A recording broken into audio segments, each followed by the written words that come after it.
Hello ladies and gentlemen, and welcome back to IMPRO Studio Ecology, or here at IMPRO Studio we like to call it IMPRO ECO.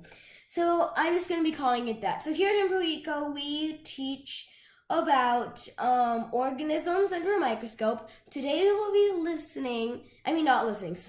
looking at yeast. Now, I know what you're thinking, a yeast isn't a living thing, but in truth, it actually is. So all those little clumps, they are multiple microscopic little, they're a bunch of microscopic little organisms that wake up under a specific type of temperature of water. Now, I'm going to give you 3 answers of what kind of water it will wake up to. So, and you have to try and guess what it is. So, A, cold water, B, hot water, or C, room temperature water. I'll give you a few seconds to do that. All right, I hope you made your decision. And the answer is B, hot water. They would wake up to hot water because that's what they like in their environment. And yes, we use it in baking because when we bake it, it creates air and it allows the dough and the bread to rise. Now, when I don't know if you can see this, but some of the ones that are somewhat in the middle of the video right here, they are actually moving. There's one right there that, they're all kind of wriggling around, but they're not actually kind of going places. They're just kind of moving around like a blob.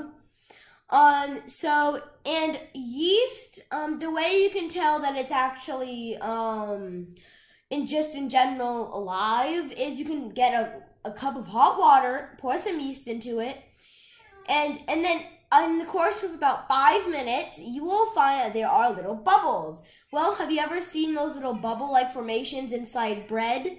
Well, that's where it gets it. It is from the yeast.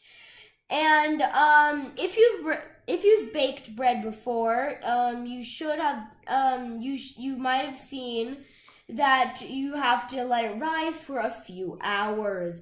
And so that is to let the yeast kind of do its magic. Now, also, what yeast is, you can actually find yeast in most breads. However, and people do not use it in some breads, like for example, some types of flatbreads, people don't use it. Anyway, so yeast is